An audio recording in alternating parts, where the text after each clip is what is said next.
And a good morning to you. Yes, it's morning here in the UK with Ghost Critic for another week of comic books. Anyone who's followed me on Twitter will already have a kind of idea of what I'm going to be reviewing this week. If you're not already following me on Twitter, after you've watched this video, go and have a look.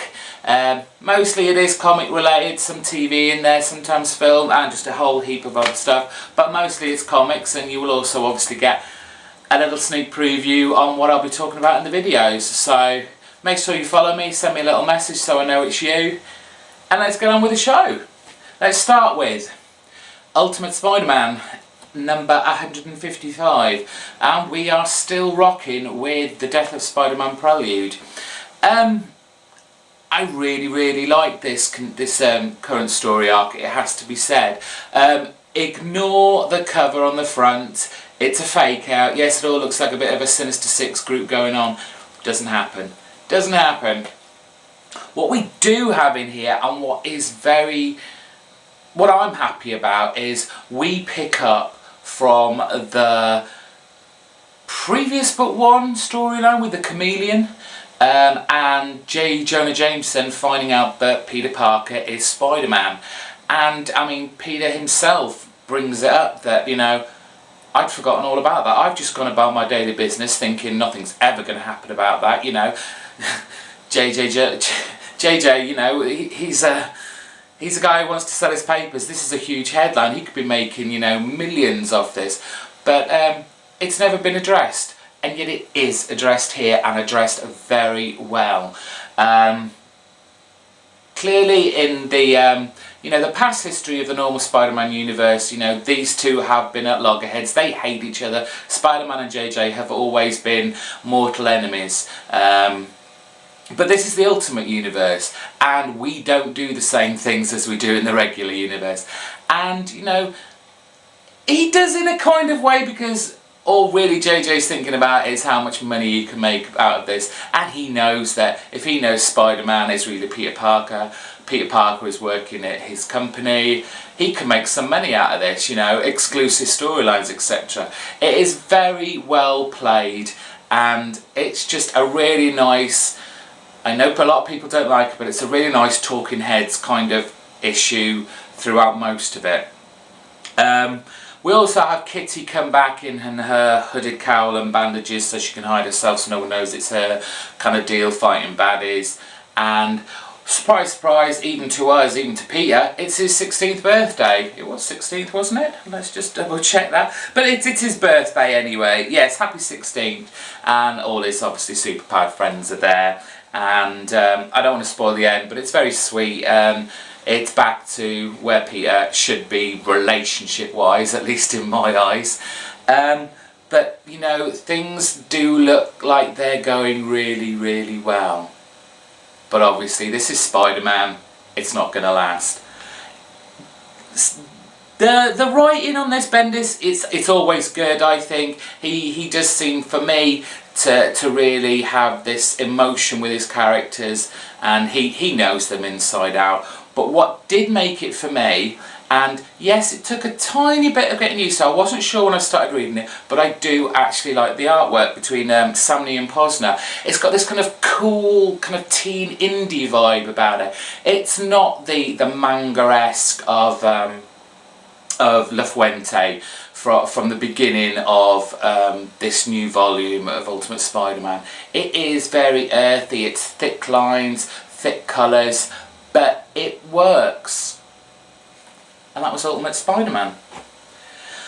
What have we got next? We have Batman and Robin number 21, and continuing this White Knight versus Black Knight storyline. Yes, Tomasi is right. A very tight, very interesting, very action-packed storyline. But what concerns me most is this is part 2 of 3, and we've only just discovered the motive that this White Knight is killing all these random people. Now, if you haven't read it, I'm not going to spoil it, but it seems a very quick reveal. Now, I know we all moan about storylines going on and on and on and on and on, But at the same time, I think stories do need to develop. They do need to have space to breathe and to develop and, you know, draw you in. And I think they've just...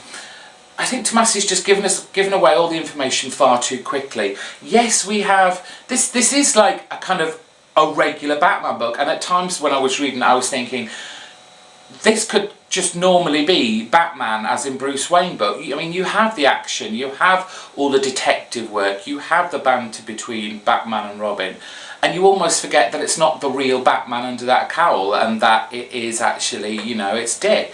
And I'm just thinking, is that a bad thing? And I don't think it is. The artwork by Gleason Gray is always stand up. I do like looking at this. It's very clean.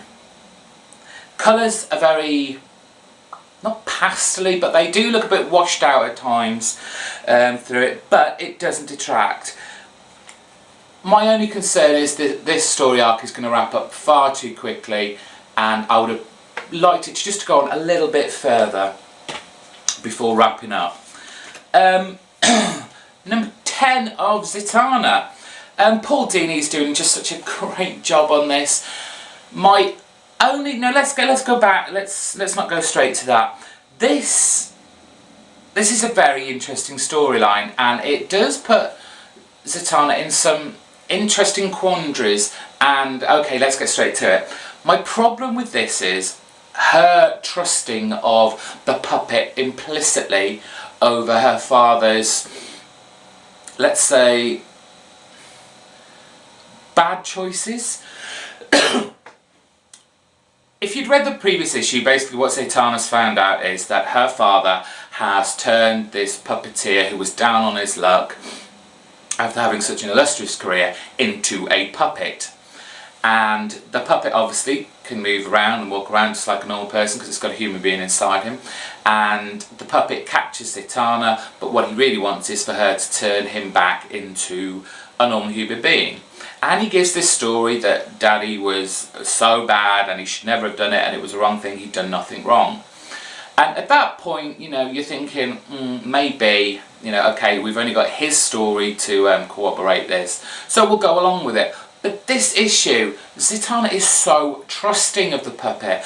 This is the daughter of, you know, one of the greatest magicians in the DC universe. And she loves him, she trusts him. This is what we've always been given in past issues, in past storylines. They have a bond, they have a connection, and it is tight. And for her to just completely believe the puppet over her father is very, very strange.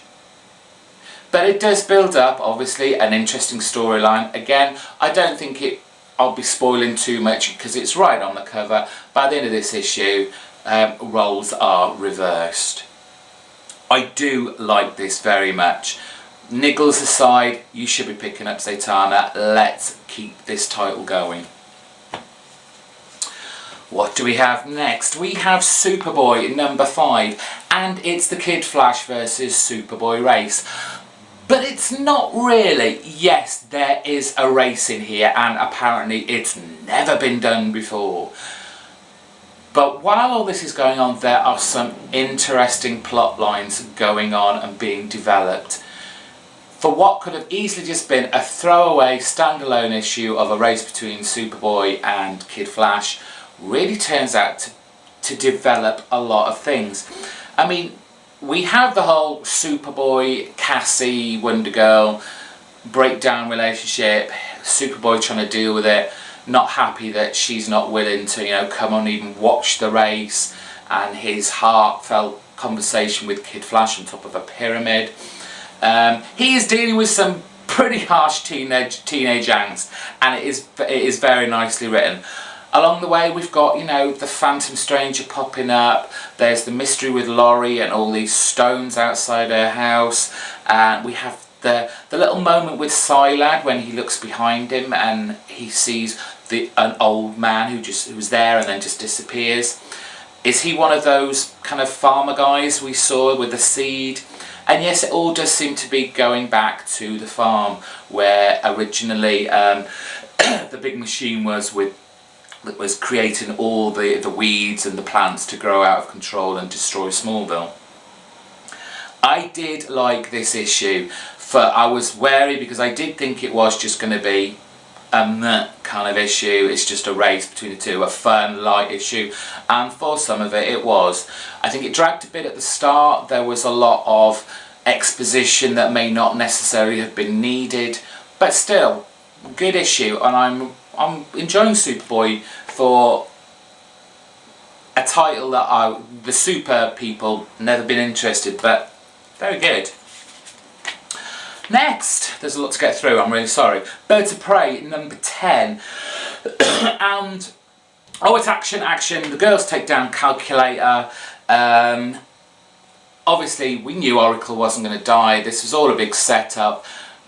For the purpose of her to go back in the shadows, where she's not, as she says, she's not some sort of like dial-up internet and I'll solve your problems kind of gal.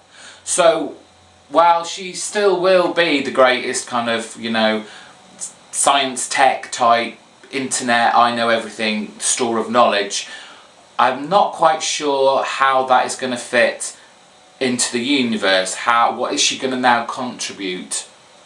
But obviously, you know, Gail Simone, she knows what she's doing. The dialogue is tight, it's exciting, it's fun. Who's on the art? Yes, Inaki Miranda. The artwork was a bit strange in places. It's very kind of flat. It's very flat.